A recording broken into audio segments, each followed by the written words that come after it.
Hello friends, அடுத்த கட்ட பிளாக்குக்கு போகலாம். இப்போ நான் சொல்லிக் கொடுக்க போகிற பிளாக் வந்து ஓப்பன் பிளாக்கு. அதாவது கவனமாக பாருங்கள்.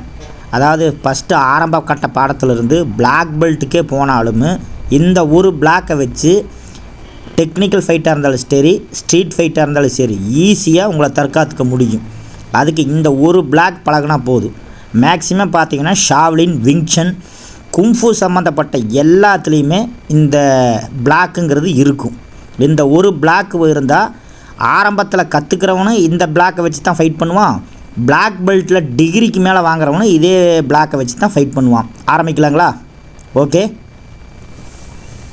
நல்லா கவனமாக பாருங்கள்.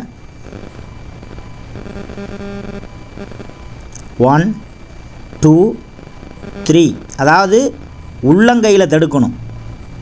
புரியுதுங்களா? உள்ளங்கையை பஞ்சு வந்ததை உள்ளங்கையில் தடுக்கணும். ஓப்பன் டம்மி, விங்சனில் டம்மி தடுப்பாங்க. அந்த ப்ராக்டிஸை இதில் பண்ணணும். நெஞ்சு பகுதியில் தடுக்கலாம், முகத்தில் தடுக்கலாம். பாருங்கள், மார்புக்கு வந்தாலும் அதை பிளாக் பண்ண முடியும். இப்போ கவனிங்க, ஒவ்வொன்றா ஓப்பன் பிளாக். ஃபஸ்ட்டு ஃபேஸ் பாருங்கள். ஃபேஸுக்கு வரதை ஓப்பனில் தடுக்கலாம். சரிங்களா? அந்த அம்புக்குறி பாருங்கள், இதுதான் தடுப்பு முறை. பஞ்சு வந்ததுன்னா அந்த அம்புக்குறி பாருங்கள். பஞ்சு வரத ஆப்போசிட்டை பஞ்சு பாருங்கள். இந்த வீடியோவில் காட்டியிருக்கிறேன் பாருங்கள். இந்த வீடியோவை கொஞ்சம் கவனமாக பார்த்தீங்கன்னா உங்களுக்கு நிச்சயமாக புரியும். எல்லாமே ஓப்பன் பிளாக்காக தான் இருக்கும். அங்கே பாருங்கள், இடது கையில் ஓப்பன் பிளாக் பண்ணி வலது கையை தொண்டைக்குழியில் பஞ்ச் பண்ணியிருக்கிற. அப்படி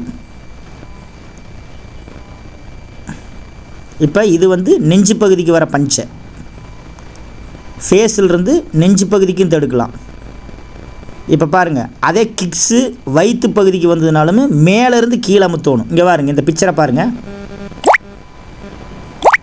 மேலேருந்து கீழே கையை அமுத்தணும்.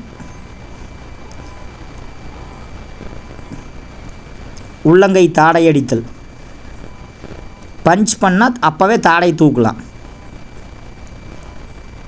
புரியுதுங்களா? Open, middle, lower. இது ஓப்பன் பிளாக்கை 3 வகையாக மேலே, மிடில் எல்லாத்துலேயும் பயன்படுத்த. தொடர்ந்து ப்ராக்டிஸ் பண்ணுங்கள். தேங்க்யூ.